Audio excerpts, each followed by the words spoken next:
Oi, oi, tudo na paz? Vamos meditar na palavra juntos? Dando continuidade à nossa série de vídeos lendo o livro O Andar no Espírito, Andar no Poder, do Dave Robertson.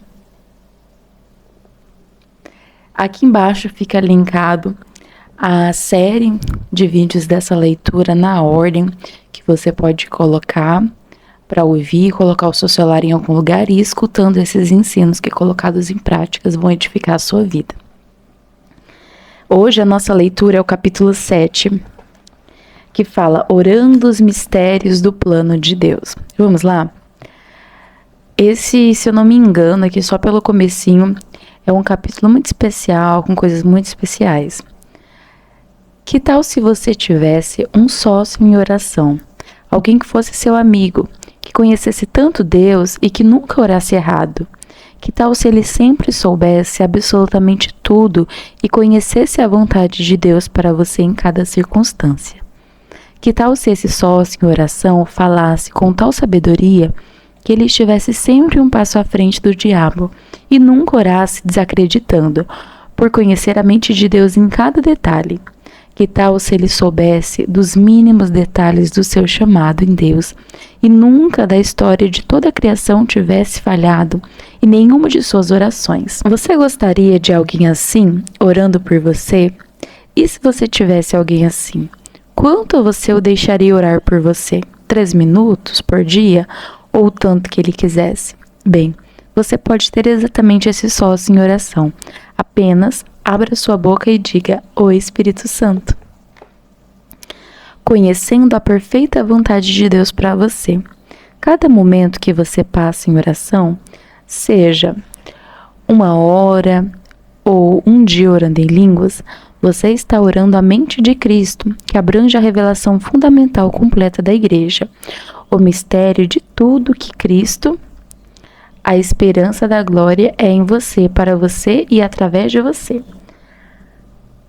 Mas, se você continuar a orar estes mistérios, o Espírito Santo também expressa a mente de Cristo para você em um nível muito pessoal, auxiliando a conhecer e a andar no plano perfeito e absoluto de Deus para a sua vida. Esta é uma das funções mais cruciais do Espírito Santo em sua vida. Por quê? Bem, você tem certeza de que você sabe exatamente qual é o seu chamado no corpo de Cristo?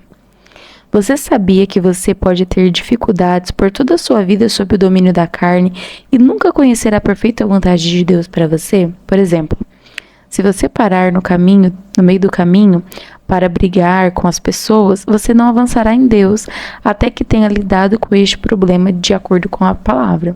Consegue entender isso aqui?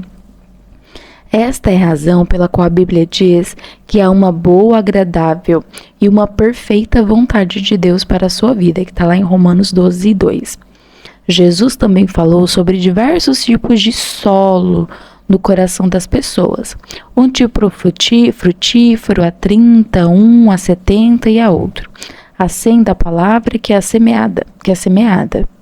Marcos 4:20. Muitas pessoas nunca saem do estágio de 30 do plano de Deus para elas. Passam a vida inteira enganadas em relação ao seu galardão, porque não sabem como liberar o poder do Espírito Santo dentro delas. Se soubesse como fazer isso, então cada dia estaria mais perto do plano perfeito de Deus. O ano que vem seria diferente deste ano e 5 anos mais tarde, elas seriam capazes de olhar para trás e saber que não tinham perdido aquele tempo. Busquei descobrir na palavra de Deus não só como encontrar a perfeita vontade de Deus para minha vida, mas também como buscá-la. Pelo poder do Espírito Santo, achei a minha resposta no livro de Romanos. E agora não há nada no inferno que o diabo possa fazer para me parar, porque maior é o que está dentro de mim do que aquele que está no mundo. A boa, agradável e perfeita vontade de Deus. Vamos olhar o que Paulo disse em Romanos 12, do 1 e 2, sobre a boa, agradável e perfeita vontade de Deus. Rogo-vos, pois, irmãos, pelas misericórdias de Deus, que apresenteis o vosso corpo por sacrifício vivo, santo e agradável a Deus, que é o vosso culto racional, E não vos conformeis com este século, mas transformai-vos pela renovação da vossa mente, para que experimenteis qual seja a boa, agradável e perfeita vontade de Deus. Estes versículos dizem que, de alguma forma, através do oferecimento do corpo como sacrifício vivo, eu entrarei num processo que não permite que eu esteja por muito tempo conformado com o mundo, sua maneira de pensar e de agir. De alguma forma, eu experimentaria a transformação pela renovação da mente.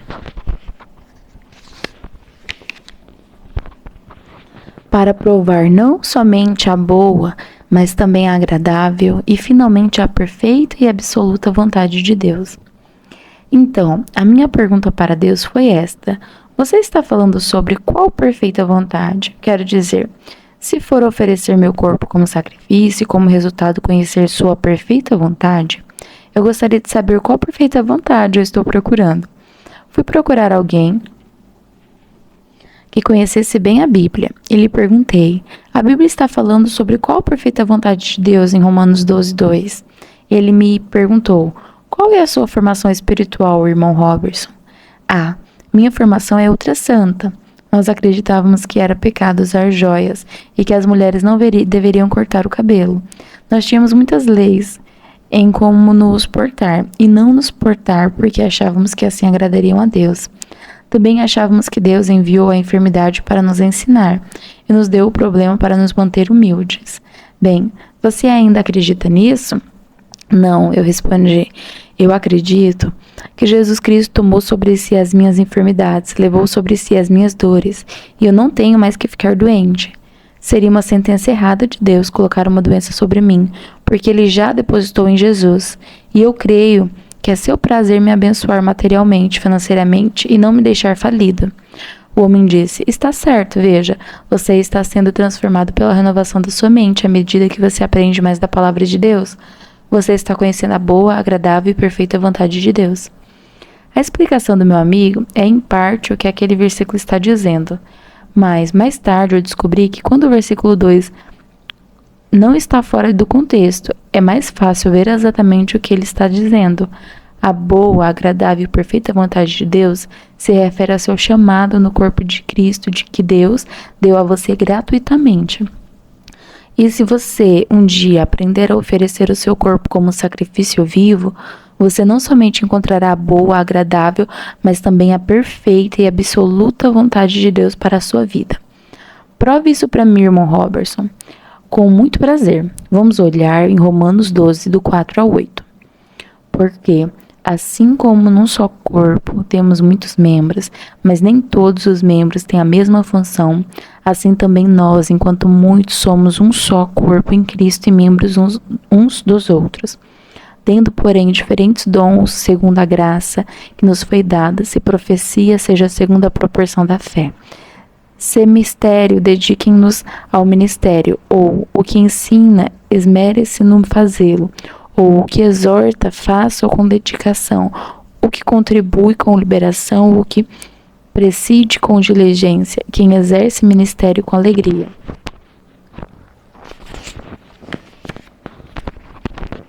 Dentro deste corpo espiritual... Será que eu pulei um trem errado? Dentro deste corpo espiritual, que possui muitos membros, o corpo de Cristo, estão as muitas graças e chamadas que diferem um dos outros. Sejam eles apóstolos, profetas, mestres, pastores, evangelistas, socorros, governos ou as variedades de línguas. Então, esta passagem da Bíblia, dentro do contexto, está dizendo que se um dia eu aprender como oferecer meu corpo como sacrifício vivo, o resultado será que conhecerei a graça específica de Deus e o chamado para a minha vida. Como nós oferecemos nosso corpo como sacrifício vivo? A razão por que algumas pessoas não experimentam muitas vitórias pela fé em suas vidas é que elas não estão cumprindo seus chamados. Elas não estão sabendo o que Deus quer que elas façam. Elas não o estão buscando para descobrir qual é a sua perfeita e absoluta vontade para as suas vidas. Eu, pessoalmente, estou tão faminto para conhecer a perfeita vontade de Deus para a minha vida, que eu farei o que for necessário para me ater a este objetivo. Eu quero chegar até o enésimo grau do que Jesus me chamou a fazer, para qual propósito eu nasci e qual é a unção disponível para mim. Então a minha busca, a questão para mim não era se eu oferecesse o meu corpo como sacrifício vivo ou não. A minha fome por Deus era tamanha que nada me afastaria dele. Minha questão era esta: existe uma maneira que eu possa descobrir como oferecer meu corpo como sacrifício vivo? Se sim, alguém, por favor, diga-me como eu farei. Se eu falhar em cumprir o meu chamado, que não seja por terem me ensinado errado, e sim porque eu decidi falhar. Não me prenda com estas doutrinas sem poder, como línguas não são para hoje, que tiram a minha vitória para que eu não receba o meu galardão. Mostra-me como eu posso andar a minha vida inteira com Deus e receber o melhor que Deus tem para mim. Apenas me dê uma chance de tentar. Então, se eu falhar, não era porque alguém me tirou a vitória, será porque eu quis. Bem, eu continuarei buscando e estudando para encontrar a resposta da minha pergunta. Então, um dia descobri que eu não tinha que olhar além do que o apóstolo Paulo e o livro de Romanos dizem, para que eu pudesse descobrir como apresentar o meu corpo como um sacrifício vivo. Agora você se encontra nessa situação. Se você não buscar, não é porque ninguém te ensinou, você está aprendendo. Por exemplo, aqui nessa série de vídeos lendo este livro. Então, se você falhar, é porque você quis, você não colocou em prática.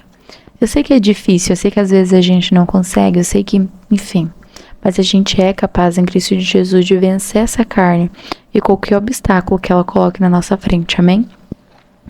O cancelamento de toda sentença de condenação. Olha só o que a gente acabou de falar. Você não está condenado ao fracasso. Note que Romanos 12:1 diz: rogo-vos, pois, irmãos, pelas misericórdias de Deus. A palavra pois significa baseado no que eu já disse. Em outras palavras, Paulo está dizendo: use a informação que lhe ensinei no capítulo anteriores, para andar adiante e oferecer seu corpo como você possa conhecer a perfeita vontade de Deus. Bem, nós não temos que ir muito atrás para descobrir onde Paulo nos ensinou como oferecer nosso corpo como sacrifício vivo. Nossa resposta está no 8º capítulo. Vamos começar com Romanos 8:1. Portanto, agora, nenhuma condenação há para os que estão em Cristo Jesus, que não andam segundo a carne, mas segundo o Espírito. A palavra condenação está sendo usada da mesma maneira quando dizemos que um criminoso está sendo condenado à morte. Então Jesus me deu uma promessa através do ensinamento de Paulo. Ele me libertou das minhas sentenças de condenação, sejam elas da carne, do diabo, do mundo, doença, dor, pobreza ou enfermidade. Nenhuma dessas coisas inspiradas pelo inferno terão efeito sobre mim. Sob uma condição: eu tenho que andar no Espírito e não na carne. Paulo está, na verdade, falando de andar de acordo com a nova natureza, o novo nascimento no espírito humano que recebemos quando nascemos de novo. O Espírito Santo foi enviado para ensinar ao nosso espírito humano, nascido de novo, toda a verdade. Quando vier, porém, o Espírito da verdade, ele vos guiará a toda a verdade, porque não haverá por si mesmo, mas dirá tudo o que tiver ouvido e vos anunciará as coisas que hão de vir. Lá em João 16:13. O Espírito Santo ensina ao meu espírito humano, nascido de novo, que eu não mais estou sob a sentença de condenação do pecado, da enfermidade e da pobreza. Eu não tenho mais que andar como um homem degenerado na carne. Eu devo andar no meu espírito humano, nascido de novo, à medida que eu sou ensinado e conduzido pelo Espírito Santo. O diabo me condenou a morrer em meus pecados para que, por toda a eternidade, o inferno fosse a minha casa. Mas Jesus assumiu o meu lugar. Ele levou sobre si aquela sentença de condenação. Agora, porque Jesus foi condenado, eu estou liberto. Ele se fez pecado por mim para que em Cristo eu fosse feito justiça de Deus, segundo Coríntios 5:21. Eu fui condenado a morrer sob a penalidade de cada doença abominável conhecida pela humanidade, mas Jesus Cristo assumiu o meu lugar como meu substituto. Ele tomou as minhas enfermidades e levou consigo as minhas dores. Mateus 8,17. Morrendo sob a sentença de condenação de minhas enfermidades. Agora, contanto que eu ande no Espírito, aquela sentença de condenação não mais terá efeito sobre mim. Eu fui condenada a morrer em pobreza, mas Jesus, Ele mesmo, pela graça de Deus, levou a sentença de condenação de pobreza sobre si. Pois conheceis a graça de nosso Senhor Jesus Cristo, que sendo rico se fez pobre por amor de vós, para que pela sua pobreza vos tornais ricos, segundo Coríntios 8:9. Agora, se eu aprender a andar no Espírito e não sobre as ordens da carne, aquela sentença de condenação não poderá mais ter efeito sobre mim.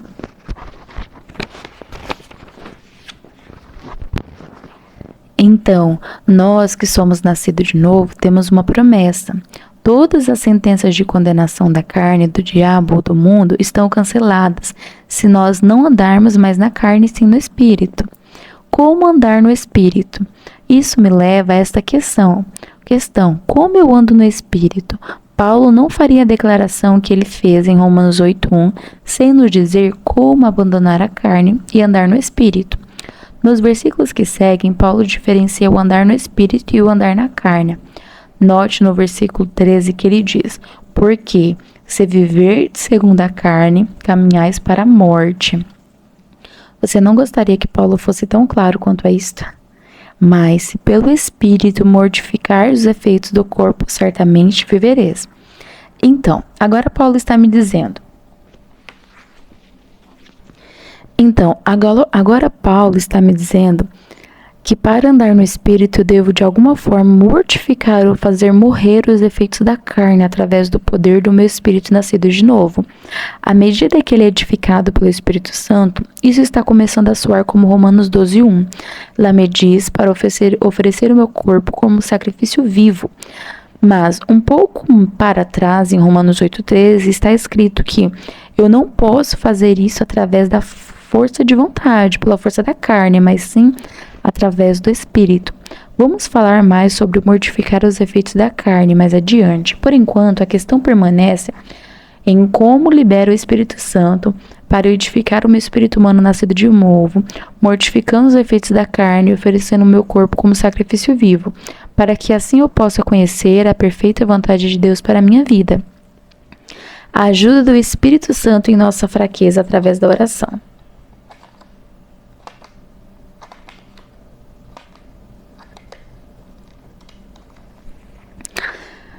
Para achar a resposta dessa questão, vá até o versículo 26.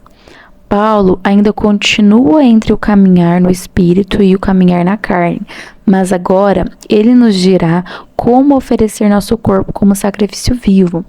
Também o Espírito semelhantemente nos assiste em nossa fraqueza, porque não sabemos como orar como convém. Mas o Espírito intercede por nós sobremaneira com gemidos inexprimíveis. Paulo começa a palavra também. Em outras palavras, ele está dizendo desta maneira, ou é desse jeito que o Espírito nos ajuda em nossas enfermidades ou em nossas fraquezas. A palavra fraqueza se refere à nossa incapacidade de obter resultado pela limitação imposta por nossa carne. Assim, o Espírito Santo foi enviado para nos ajudar em nossa incapacidade de obter resultados em nossas próprias forças. Deixe-me explicar em partes o que significa este versículo. Suponho que uma doença condenável venha parar em minha vida. Eu não posso tirar a doença do meu corpo, ela está me matando. Isto, meu amigo, é uma fraqueza. Ou suponho que a pobreza venha para cancelar tudo que eu vou fazer para o reino de Deus, e isto paralisa o meu processo e parece que eu não posso fazer nada a respeito disso. E isso também é uma fraqueza. Mas agradeça a Deus porque pelas promessas da Bíblia o Espírito Santo também me ajuda em minha fraqueza, minha incapacidade de obter resultados pela limitação impostas pela carne. Qual é a sua enfermidade ou sua fraqueza? É raiva? Falta de amor pelas pessoas? Você grita com a sua esposa em casa? Seja lá qual for, o Espírito Santo foi enviado para ajudar você em suas fraquezas. Ele lhe mostrará como mortificar os efeitos da carne. O Espírito Santo sabe o quanto nós somos ignorantes. Ele sabe que não sabemos orar como devemos.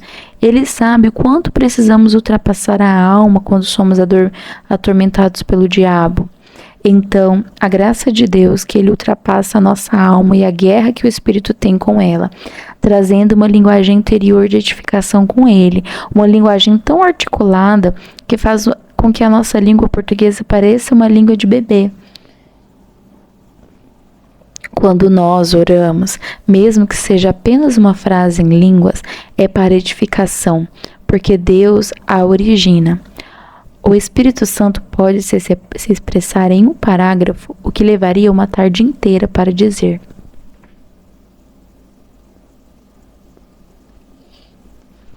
É uma língua maravilhosa e o Espírito Santo a usa para expressar não apenas o mistério do que Cristo é em nós, mas o chamado de Deus, o qual não podemos cumprir com nossas próprias forças. Ele entra com gemidos inexprimíveis e faz intercessão por nós, de acordo com a vontade de Deus.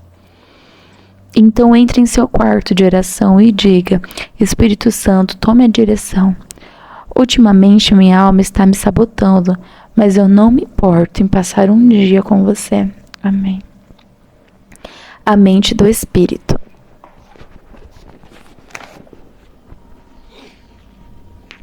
Agora, vá para o versículo 27 e veja o que o Espírito Santo está dizendo para nos ajudar em nossas enfermidades. E aquele que sonda os corações sabe qual é a mente do Espírito, porque, segundo a vontade de Deus, é que ele intercede pelos santos. Observe o que ele está dizendo, que o Espírito Santo sonda os corações no plural. Isso significa que o Espírito Santo tem o poder de sondar todos os corações do corpo de Cristo, apresentando cada um diante do trono de Deus, todos ao mesmo tempo. Esta é a habilidade que o faz Deus. Ao entrar no meu coração para sondá-lo, o Espírito Santo já sabe algo muito importante, a mente do Espírito. É por isso que ele pode fazer intercessão de acordo com a vontade de Deus, por sondar o meu coração. Por muito tempo eu procurei saber de Deus o que queria dizer. O Espírito Santo sabe a mente do Espírito. Ai, meu pé deu cãibra, sei lá, formigamento. Com uma pilha de livros gregos em minha maleta, pesquisei as escrituras para tentar descobrir o que significa a mente do Espírito, mas eu não consegui achar a resposta. Então um dia Deus falou em revelação ao meu espírito. Eu estava orando em línguas o dia todo, e no final do dia, ele me cochichou a resposta do mistério, fazendo-me voltar a Romanos 8. Em Romanos 8, 20 e 21, Paulo diz que toda a criação está sujeita à corrupção, com a queda do homem, esperando por um novo céu e uma nova terra por vir. Paulo segue dizendo que nós que nascemos de novo e fomos cheios do Espírito Santo, também gememos em nosso espírito, aguardando a libertação da escravidão para que nós tornemos livres. Versículo 23. Nestes versículos, Paulo está falando sobre o plano de Deus para a humanidade, um plano que abrange aproximadamente 7.000 anos da existência do homem nessa terra, incluindo o milênio. Este é o contexto do qual ele fala sobre a mente do Espírito no versículo 27. Mas, porque foi usado o termo mente do Espírito, bem, Deus tem algo diferente em sua mente para cada geração nascida. A palavra de redenção de Deus abrange 7.000 anos, mas Ele que sonda os corações sabe qual é a mente para a sua geração, para a sua igreja, para a sua vida dentro daquele grande plano. Ele sabe para o que Deus o chamou e predestinou a fazer antes da fundação do mundo. É isso que capacita o Espírito Santo a ser o seu representante e defensor, por ele fazer intercessão por você de acordo com a vontade de Deus. A mesa de reunião de Deus. Por causa da limitação das nossas mentes, vamos imaginar a mesa de reunião de Deus na eternidade do passado. É uma ilustração, vamos imaginar. À cabeça dessa grande mesa de reunião está sentado Deus, o Pai. À sua direita está sentado Jesus Cristo e à sua esquerda o Espírito Santo. O assunto da reunião é o plano da criação. Nessa mesa, Deus colocou tudo, incluindo você, em seu plano, seu grande plano. Ele disse: nós criaremos isto e criaremos aquilo, e então criaremos o homem. Então ele começou a decorrer pelas gerações, olhando adiante em seu plano para cada pessoa que nasceria nesta terra. E finalmente ele pega o nome de Dave Robertson, ou Natalie Tanara, ou você que está ouvindo.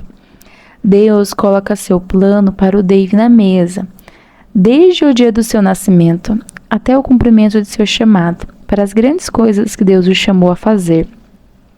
Então Jesus, aquele que naquele momento era conhecido como a Palavra de Deus, o poderoso Logos, se levanta e disse: por saber o que vai acontecer na hora designada, eu direi e redimirei o Dave.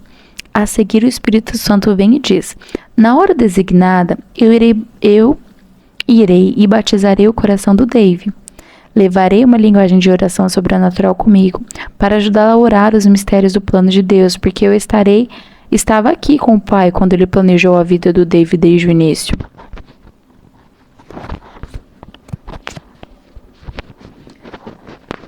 Deus não somente planejou minha vida na grande mesa de reunião do céu, mas também a sua. Ele não apenas planejou a sua vida, mas também as vidas dos bebês que nasceram meninas de várias tribos e foram mortas por serem as primeiras a nascerem e não serem meninos. Deus elaborou um plano cuidadosamente para cada bebezinho daquele que não foi aceito. Aliás, Deus não descuidou de seu plano para qualquer pessoa nascida nessa terra, desde o começo ao fim. E quem sabe o plano de Deus para você? Quem seria melhor do que o Espírito Santo, o qual estava com Deus, o Pai, quando ele elaborou o plano?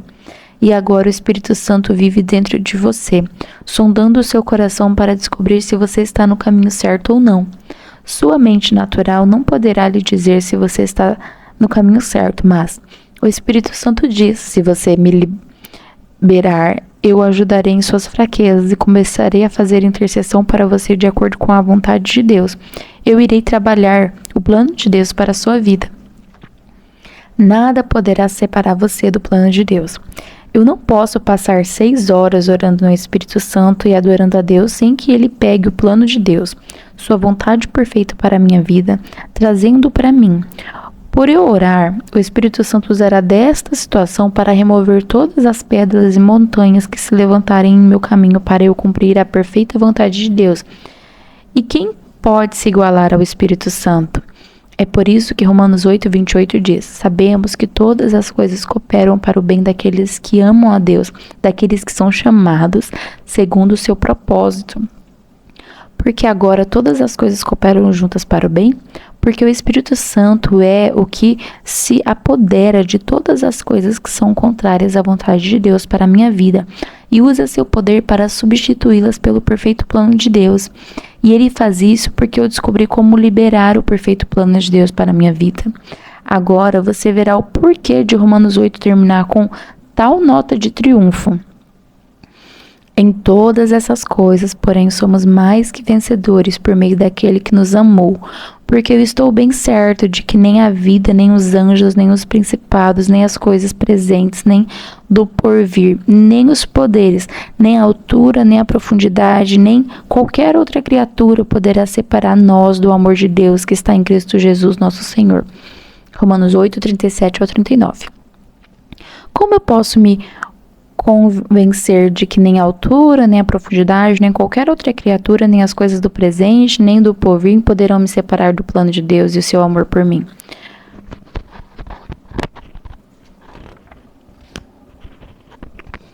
Porque eu descobri como andar no Espírito e não na carne. Eu descobri como permitir o Espírito Santo que trabalhe o plano de Deus em minha vida, por eu orar muito no Espírito Santo, entregando sua autoridade ao Espírito. É aqui que eu me entusiasmo. Em sua infinita sabedoria, o Espírito Santo sabia o alvo para me ajudar nas minhas enfermidades. Certamente que ele não tentaria conquistar em primeiro lugar nossa alma, nossa mente, nossa vontade, nosso intelecto, nossas emoções. Muitos de nós comprovamos, sem dúvida alguma, que podemos ser empurrados para estas arenas. Nós ficamos com raiva um dos outros, caímos no pecado, vivemos nos limites da carne. Nós não podemos vencer nossa alma sem orarmos o suficiente como devemos. Então o Espírito Santo simplesmente ultrapassa todas as dificuldades, nossa alma vacilante, nossas frustrações, os altos e baixos de nossas emoções desenfreadas, nossas lamúrias, toda pregação pretensuosa de doutrina errada, toda postura de derrota e até mesmo nossos pequenos enganos. Em vez disso, ele ainda direto bem dentro do nosso espírito, a nossa criatura que contém toda a autoridade que Jesus transferiu para nós. Jesus, aproximando-se, falou-lhe, dizendo: toda a autoridade que foi dada do céu e na terra, ide, portanto, fazei discípulos de todas as nações, batizando-os em nome do Pai, do Filho e do Espírito Santo. Mateus 28, 18 e 19.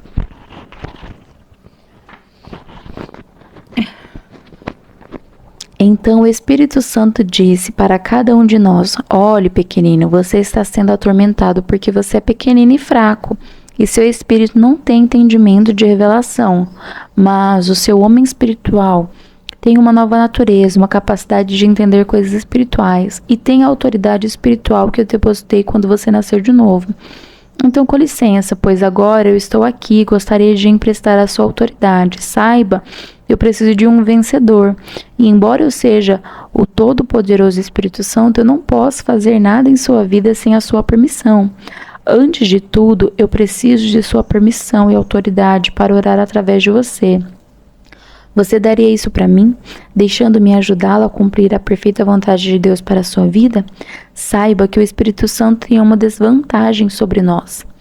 Ele podia ter acabado com toda a confusão da humanidade há muito tempo atrás, se não fosse pela desvantagem que tem. Ele nem mesmo pode orar através de nós se não dermos autoridade a ele. Somente quando entregamos nossa autoridade é que ele transfere sua linguagem sobrenatural ao nosso espírito humano, dando-nos uma expressão vocal para orar mistérios diante do trono de Deus. Se formos sábios, nós emprestaremos nossa autoridade ao ser mais sábio e mais poderoso do universo, aquele que se move na face das profundezas e separou os firmamentos. Ele que tem todo o poder só precisa de nossa autoridade para operar em nossas vidas. No momento em que começamos a orar no Espírito Santo, nós damos ao céu a autoridade para criar aquela oração em nosso espírito, para que possamos orar a mente de Cristo. Ao entregarmos nossa autoridade a Ele, orando no Espírito Santo, nós o deixaremos livres para nos mover na perfeita vontade de Deus para as nossas vidas.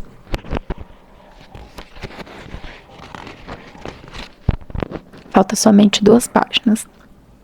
Regando a semente do plano de Deus. Você não gostaria que tivesse um livro de Robertson, um livro de Natalie, um livro de... Qual é o seu nome? Coloque seu nome. Depois do livro de Apocalipse, se existisse, eu poderia procurar o capítulo que representasse o ano em que estava vivendo. Vejamos o que estou no 53º ano da minha vida. Então eu diria para o capítulo 53. Veja aqui, está previsto eu ir pregar em tal cidade, naquela igreja no mês que vem. Glória a Deus, obrigada, Pai, pelo livro do Robertson, que tem o seu plano para a minha vida. Nele, não há tal livro na Bíblia, não há tal livro existente. No momento em que você nasceu de novo, o Espírito Santo que veio habitar em você. Aquele livro foi depositado dentro do seu espírito. Aquele livro é a perfeita vontade de Deus para a sua vida em forma de semente. Dentro daquela semente está o DNA programado pelo plano de Deus para a sua vida. E se você se entregar ao Espírito Santo, ele trará todos os componentes para o crescimento de uma enraizada árvore forte, com bênçãos e propósitos divinos. Ele trabalhará continuamente o plano de Deus, sondando o seu coração em cada momento, orando a vontade de Deus para a sua vida além do que você imagina. Entenda que a liderança do Espírito Santo não é uma fantasia ou um pensamento passageiro. Quando você está sendo guiado por ele, a sua vida não será somente jeito. Eu acho que Deus quer que eu vá para aquela cidade amanhã. Então no dia seguinte, eu não estou bem certo se ele quer que eu vá ou não. E no outro dia, eu acho que ele quer mesmo que eu vá. O Espírito Santo não faz essas coisas da maneira que um homem natural faz. Ele não brinca com a sua vida. Ele está preocupado com o seu sucesso, mas você tem que cooperar com ele, permitindo orar por você. Quando Jesus disse que do seu interior fluirão rios de águas vivas, João 7,38, ele estava falando do Espírito Santo. Assim, quanto mais você ora no Espírito Santo, mais você regará a semente que contém o plano de Deus, por você continuar a orar e semear no Espírito. Você certamente colherá do Espírito, pois a semente germinará e crescerá dentro de você, e direção de Deus para a sua vida. Quanto mais a semente cresce, mais predominante se torna o plano de Deus. Ao continuar andando no Espírito, aquela direção divina se torna tão forte em sua vida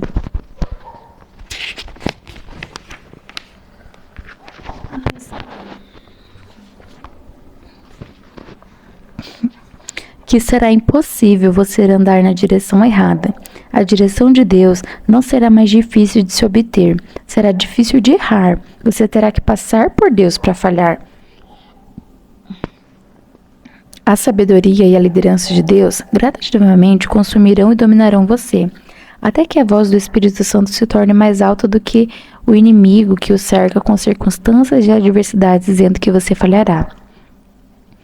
A unção do Espírito Santo estará sempre presente a cada nível do plano de Deus que você atingir, dando-lhe graça para cumprir a perfeita vontade de Deus. Eu lhe digo que o diabo está com muito medo de que você receba esta mensagem e venha segui-la. Penso que você não faz ideia do quanto o diabo tem medo da oração. Veja, ele sabe que ele tem apenas uma chance para impedir você de cumprir o seu propósito que nasceu para cumprir.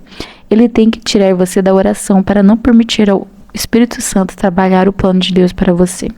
Além dessa estratégia, o diabo não tem outra chance, porque maior é aquele que está em você do que o que está no mundo. 1 João 4,4. Bom trabalho. Então, por que é de vital importância que você aprenda como liberar o poder do Espírito Santo em sua vida para andar à perfeita vontade de Deus?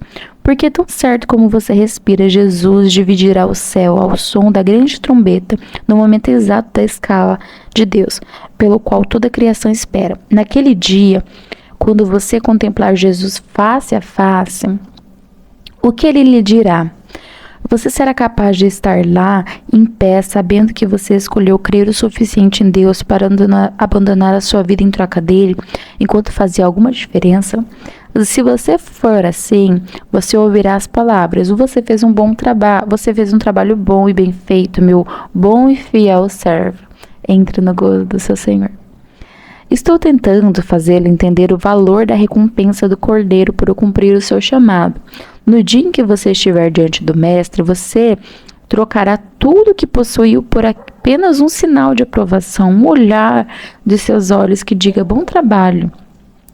Você trocará tudo que você para saber que ele sabe o inferno que você passou para dar toda a sua vida ao seu chamado. Ele vê a multidão que você trouxe à casa do céu. Nada pode substituir aquela recompensa. Alguém talvez diga, mas eu não tenho tempo para orar. Claro que você não tem, porque nunca pegou a calculadora do Espírito Santo e calculou o quanto a sua falta de oração tem custado ao seu caráter e à sua vida. Mas se algum dia você fez isso, você diria, eu não tenho tempo para não orar. Seja lá o que você esteja fazendo, você não está fazendo porque não quer. Se você não está orando como deveria, a razão é simples, você não quer. Bem, eu tenho uma carreira, não tenho tempo para orar tanto, mas você está nessa situação porque foi você que escolheu. Mas eu não posso ter uma carreira e uma forte vida de oração também. Você não sabe o que é uma carreira, até que libera o Espírito Santo para ajudar você a cumpri-la através do seu poder. Você tem um chamado, ninguém mais tem. Deus teria que arrumar alguma outra coisa para o corpo de Cristo se você falhasse em encontrar e cumprir o que Deus chamou você para fazer. Último parágrafo. Mas você pode encontrar o seu chamado divino. Você ainda está nessa terra. Você ainda está respirando. Você ainda tem a oportunidade de liberar o Espírito Santo em oração para ajudá-lo a encontrar e cumprir a perfeita vontade de Deus para a sua vida. Você vai deixar que a sua carne preguiçosa impeça você de ouvir as palavras bom trabalho? Claro que não. E assim finalizamos o capítulo 7. O próximo vídeo amanhã, que é o capítulo 8, vai falar sobre o canal pelo qual o Espírito Santo fala.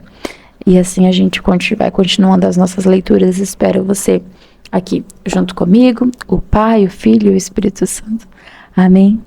Senhor Jesus, obrigado por este vídeo. Obrigado por nos sustentar até aqui, a escutar estes ensinos que desenvolvem em nós, que essas sementes, ela seja plantada em nosso coração e nosso coração as receba com fertilidade para que dê fruto, Pai. Que a gente coloque em prática esses ensinos, que a gente ande em nossos chamados, Pai. Eu repreendo caminhos que nos tirem do nosso chamado e do seu plano perfeito para as nossas vidas, confusões, pensamentos, desânimo, cansaço. Que nos fortalecemos em Ti, Pai. Obrigado, porque até aqui tem nos sustentado.